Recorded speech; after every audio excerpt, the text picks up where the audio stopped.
జనవరి 11 నాటి current affairs లో చివరి ప్రశ్నకు సమాధానం.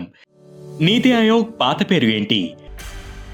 నీతి ఆయోగ్ పాత పేరు ప్రణాళికా సంఘం. 2015 జనవరి 1న ప్రణాళికా సంఘాన్ని ప్రధాని నరేంద్ర మోదీ నీతి ఆయోగ్ గా మార్చారు. NITI అంటే national institution for transforming India అని అర్థం.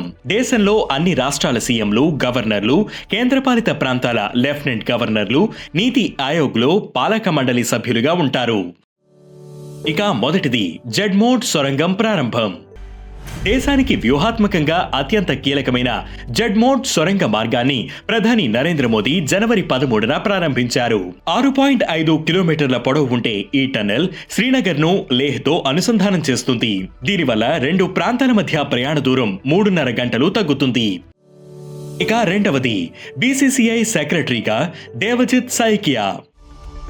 BCCI నూతన కార్యదర్శిగా దేవజిత్ సైకియా, ట్రెజరర్ గా ప్రభ్దీత్ సింగ్ భాటియా ఎన్నికయ్యారు. 2 పోస్టులకు వీరిద్దరు మాత్రమే నామినేషన్లు వేయడంతో వారి ఎన్నిక లాంఛనమైంది. గతేడాది ఆగస్టులో జైషా ICC అధ్యక్షుడిగా ఎన్నికవడంతో BCCI తాత్కాలిక కార్యదర్శిగా దేవజిత్ పనిచేశారు. జనవరి 13న ఆయన పూర్తిస్థాయి బాధ్యతలు చేపట్టారు. ఇక మూడవది నిజామాబాద్ లో జాతీయ పసుపు బోర్డు ప్రారంభం.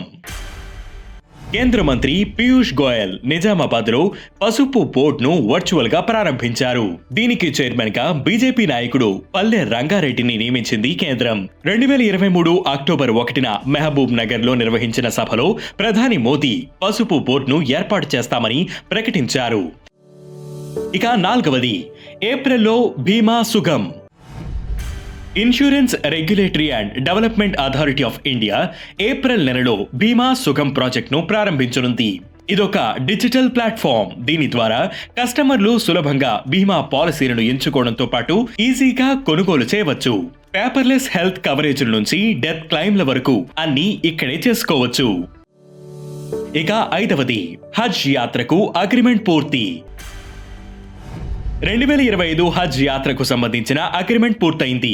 ఈ ఏడాది భారత్ నుంచి 1,75,025 మందిని హజ్ యాత్రకు అనుమతించేలా భారత మైనారిటీ అఫైర్స్ మంత్రి కిరణ్ రిజిజు, సౌదీ అరేబియా మంత్రి తౌషిక్ బిన్ మధ్య జరిగిన సమావేశంలో అగ్రిమెంట్ పూర్తయింది. హజ్ కమిటీ ఆఫ్ ఇండియా ద్వారా 1,22,518 మంది, హజ్ గ్రూప్ ఆఫ్ ఆర్గనైజేషన్స్ ద్వారా 52,507 మందిని హజ్ యాత్రకు అనుమతించనున్నారు. ఇక ఈ రోజు current affairs question: kho kho world cup 2025 ఏ నగరంలో జరుగుతోంది? ఈ ప్రశ్నకు సమాధానం మీరే కామెంట్ చేయండి.